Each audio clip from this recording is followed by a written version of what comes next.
안녕하십니까. 오늘은 2024년 5월 17일 금요일입니다. 오늘도 난세의 영웅 허경영을 아십니까? 제6장 읽어보겠습니다. 미래로 가는 길목에서 우리는 지금 선택의 기로에 서 있다. 한강의 기적에 이어 다시금 우리나라가 비약적인 발전을 이루며 세계인이 부러워하는 초인류 국가로 발돋움할 것인가? 총체적 난제들을 해결하지 못하고 존재조차 희미해지는 나라로 전락하고 말 것인가? 후손들의 미래는 오늘을 살아가는 우리 손에 달려 있다. 251페이지. 지역개발 그만하고 가정경제 살려야. 세계 최고의 지하철. 세계에서 우리나라처럼 지하철이 잘 된 나라는 없다. 에스컬레이터와 무빙워크, 엘리베이터, 그리고 크고 깨끗한 공중 화장실, 미니 독서 공간 등 갖추지 않은 것이 없다. 도시든 농촌이든 도로도 잘 조성되어 있고 곳곳에 꾸민 공원도 아름답다. 인공호수와 분수까지 갖춘 멋진 호수공원도 있다. 도시마다 대형 도서관과 시청이나 구청 이름을 딴 예술회관이나 문화관도 있다. 지자체마다 청사들은 멋진 위용을 자랑한다. 그러나 나는 마냥 기분이 좋지만은 않다. 아니, 씁쓸한 마음을 금할 수 없다. 예산 낭비와 누수가 생각나서만은 아니다.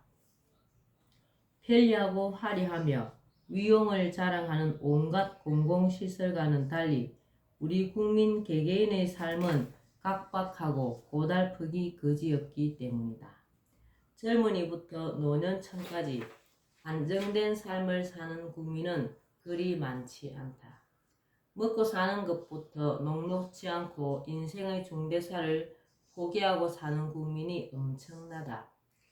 젊은이들은 바늘 구멍만한 지어문을 통과하기 위해 한평 고시방에 들어가 몇 년이고 제대로 먹지도 못하고 쪽잠을 자며 생활한다.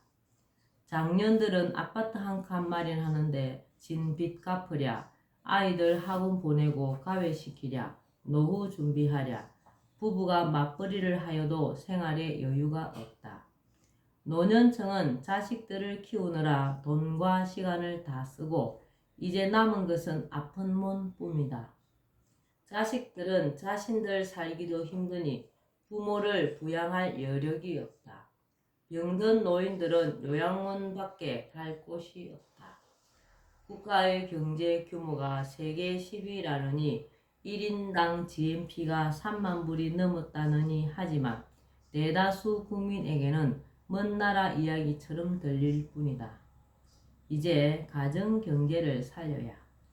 가정은 사회라는 큰 집의 한 장 한 장 벽돌과 같다. 벽돌 한 장 한 장이 단단하고 서로서로 잘 결합되어 있어야 집 전체가 튼튼하다. 그런데 지금 우리 사회는 소수의 금강석처럼 단단하고 화려한 벽돌과 시멘트가 덜 들어가 부실하기 짝이 없는 다수의 벽돌이 엉성하게 쌓여 있고 겉모양만 요란하게 치장한 집과 같다. 그 모습에 아무리 돈을 들여 화려하게 치장해도 속이 문제인 집은 언제 무너질지 모르는 불안한 집이다. 그럼에도 정치인들은 선거 때만 되면 그 치장을 더 해서 더 멋있게 보이도록 하여 집값이 더 나가게 해주겠다고 국민을 현혹한다. 지역개발은 이제 그만해도 충분하다. 세계 최고의 지하철, 사방팔방 연결된 도로, 호수가 있는 멋진 공원, 대형 도서관과 문화관, 호텔급 공중 화장실, 그 이상 무엇을 더 하겠다는 말인가?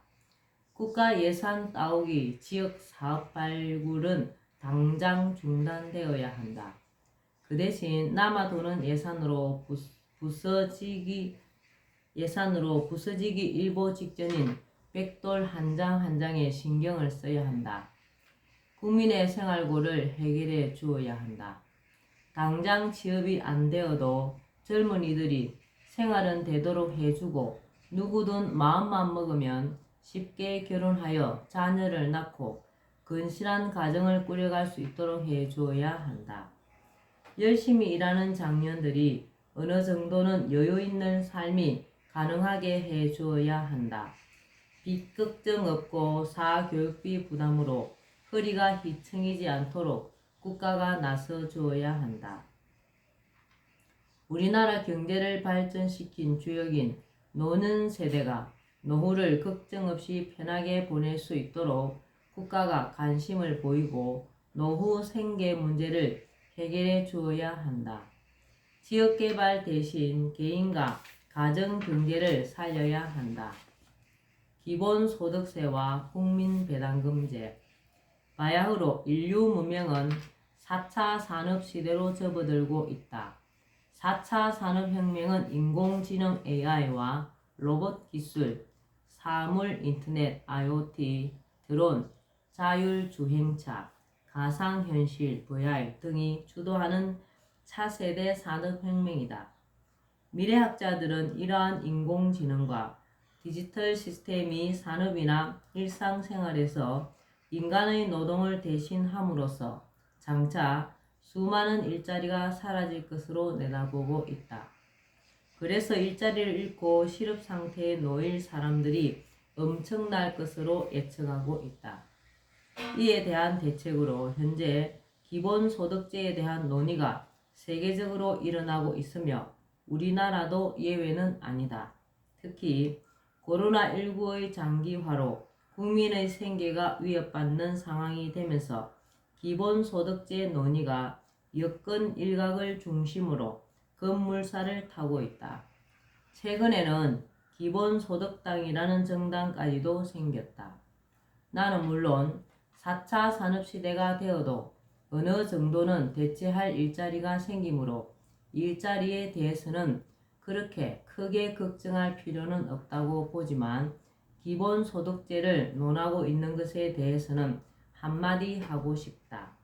우선 학자나 정치인들은 지금 기본소득제를 논하면서 기본소득제의 기원을 서구에서 찾는데 이것은 정직한 태도가 아니라고 본다. 적어도 우리나라에서만큼은 내 방안의 영향이 없을 수 없다. 내가 이미 30여 년 전에 일정 나이 이상의 국민에게 매월 생활이 가능할 정도의 돈을 지급하는 방안을 비롯하여 일단의 방안들을 제시한 이래 그것들을 지속적으로 강조해왔고 선거철이 되면 여야 정당의 선거 캠프에서 내 방안들을 연구하고 유사 방안을 만들어 왔던 것을 알만한 사람은 다 알고 있다. 사정이 이러한데도 기본소득제를 논하면서 내 방안이 구체화된 국민배당금제에 대해서는 한마디 언급 없이 기본소득제가 마치 서구의 제도인 것처럼 말하는 것은 솔직한 자세가 아니라고 생각한다. 기본소득제와 국민배당금제. 한편 기본소득제가 국가혁명당의 국민배당금제에 영향을 받았다고 하더라도 둘 사이에는 커다란 차이가 있음을 말해두고자 한다. 기본소득제는 국가가 국민에게 최소한의 인간다운 삶을 누리도록 조건 없이, 즉 재산의 많고 적음이나 근로 여부에 관계없이 모든 사회 구성원에게 인간다운 생활을 할 수 있는 수준의 소득을 무조건적으로 지급하겠다는 것이 골자이다. 4차 산업혁명으로 일자리가 없어 수입이 없어지는 것에 대해 국가가 기본소득이라는 수입을 대신 제공한다는 것이다. 국가가 국민에게 기본적인 생활이 가능하도록 돈을 지급한다는 점에서 기본소득제와 국민배당금제는 별반 차이가 없어 보인다. 그러나 제도의 기본 정신이나 성격, 의, 재원 마련 방안, 금액 등에서 국민배당금제와 기본소득제는 엄청난 차이가 있다. 국가의 시혜인가, 국민의 권리인가? 기본소득제는 국가나 지자체가 국민에게 기본소득이라는 혜택을 주고 은혜를 베푸는 것이라고 볼 수 있다. 이 혜택 내지는 은혜라는 것은 받을 권리가 있는 것이 아닌데 받는 것을 말한다. 말하자면 국민이 자신의 힘으로 살아갈 능력이 없으므로 국가가 베푸는 은혜로 기본소득이라는 배급을 받는 것이라고 보면 된다. 따라서 기본소득이라는 것을 받는 것은 일종의 배급을 받는 것이라고 볼 수 있다. 따라서 기본소득제는 정치적으로 사회주의 느낌이 강하다. 공산주의와 맥이 닿는 제도라고 할 수 있다. 국민배당금제에서는 국가를 주식회사로 국민을 주주로 보기 때문에 국가 경영으로 들어온 수입금은 당연히 주주인 국민 모두의 몫이다. 따라서 국가 경영에 필요한 경비 외에 수익금이 주주인 국민에게 배당되어야 하는 것은 당연하다. 말하자면 배당금은 혜택이 아니라 국민의 당연한 권리이다.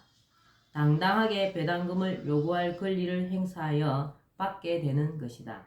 또 국민배당금제는 자본주의의 토대를 두고 있다. 주식회사와 주주, 배당제는 모두 자본주의의 개념이다. 회사가 수익을 많이 내면 주주의 배당이 커지는 것처럼 국민배당금도 국가 수익이 많아지면 월 150만원 이상도 받을 수 있다. 기본소득도 인간답게 살아갈 수 있도록 보장책을 마련해 달라는 생존권 혹은 사회권에 의한 지급이라고 볼 수 있지만 이러한 권리는 사회주의 국가의 배급받을 권리와 크게 다르지 않다. 그리고 이러한 제도는 국가가 국민을 통제하는 수단으로 악용될 수도 있다. 은혜와 권리.